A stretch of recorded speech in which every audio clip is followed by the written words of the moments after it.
os aspectos mais importantes para que você, pai, para que você, mãe, seja líder dentro da sua casa. E assim você consiga extrair do seu filho o melhor resultado possível, seja numa aprovação para o colégio militar, para um colégio federal ou também para a vida como um todo. Jane, você já nasceu com isso. Você é uma pessoa atípica. Mas a gente estava até discutindo isso um pouco mais cedo, e a gente sabe que tudo é passível de ser ensinado. Existem pessoas com mais ou menos limitações, com características X, Y, Z, mas tudo é possível ser ensinado. E eu acho que ia ser fantástico se você conseguisse aqui hoje ensinar para a gente como ser essa líder que você é dentro da sua casa. Líder para os seus filhos, líder para o seu marido, inclusive, líder em todos os âmbitos, inclusive em sala de aula. E como que é isso, Jane? Você percebeu que você tinha essa característica, as coisas simplesmente foram acontecendo, você se aperfeiçoou ao longo do tempo? Olha, nunca percebi essa questão da liderança, até que, quando eu estava no terceiro ano do ensino médio, uma professora me chamou, havia greve de professores lá no estado, e essa professora me chamou para participar de uma reunião para decidir se eles sairiam da greve, perdão, se eles sairiam da greve ou se permaneceriam.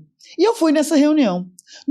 Um monte de professores, todo mundo lá se manifestando, gritando, embora fosse um ambiente fechado, e aí me chamaram para poder falar, como estudante do curso de normal, né, o curso para professores, para que eu falasse também. E colocaram isso, sabe, como líder da turma e tudo mais. Mas assim, sempre fui chefe de turma, aí foi que na primeira vez que eu ouvi que eu era líder, e foi impactante para mim. Daí para frente foi mais tranquilo, embora sempre muito intuitivo. E é muito interessante o que você está falando, que é uma coisa que eu converso o tempo inteiro com o pessoal que trabalha lá com a gente. Liderança não é uma coisa que é imposta. Quando é imposto é ditadura, né? Não é liderança. A liderança, muitas vezes, ela é dada pelos próprios liderados, né, Jane? Sim. Então a gente vê os profissionais que trabalham lá conosco, como que eles vão ganhando respeito à medida que o tempo vai passando. Porque agem da forma certa, na hora certa, muitas vezes de forma impopular, inclusive, Sim. mas fazendo o que é certo e não o caminho mais fácil.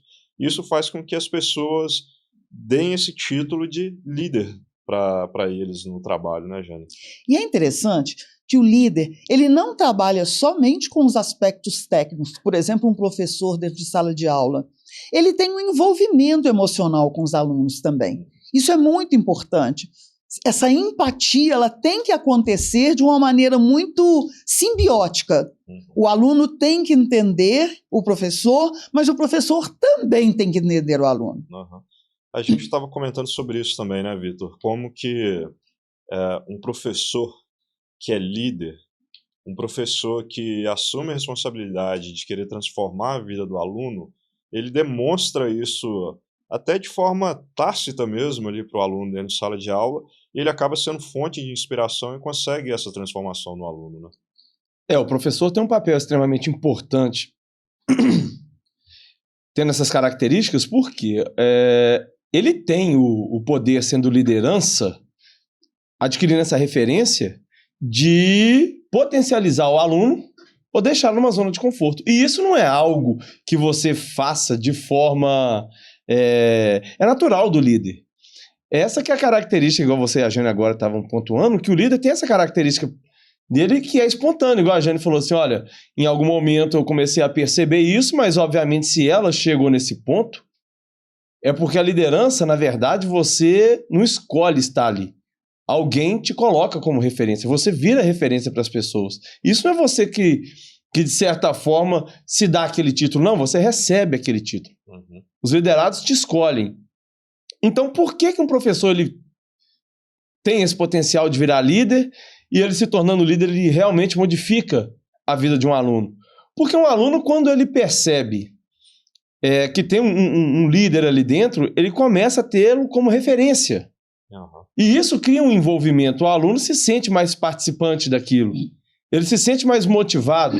ele se sente, de certa forma, trabalhando por um objetivo. Não fica mais aquela coisa tão abstrata de chegar, assistir uma aula, aprender um conteúdo. Não, ele se sente participante daquilo, ele se envolve com aquilo. O líder tem essa capacidade de trazer as pessoas e envolver as pessoas no processo. Uhum. E aí, sentindo-se participante de tudo isso, o aluno trabalha pelo objetivo final. Uhum. E essa é a grande sacada, porque a sala de aula é um tempo muito curto de estudo em relação a um dia. Então eu sempre falo com os meninos, olha, a aula aqui, vou passar matéria, exemplo, exercício, vocês vão fazer, mas vocês vão aprender mesmo em casa. E quando o líder tem esse poder de persuasão, e os alunos confiam e dão credibilidade ao que ele fala, eles fazem. E vai chegar em casa, essa mensagem vai continuar no coração dos meninos. Isso usou uma palavra muito importante aí, que é credibilidade, né? Credibilidade. O líder precisa ter credibilidade. Você usa muito essa metáfora, esse versículo, inclusive, que o pai deve guiar o filho no caminho, Exato, né, Jane? Não exato, pelo caminho. exato. Isso tem a ver com exemplo.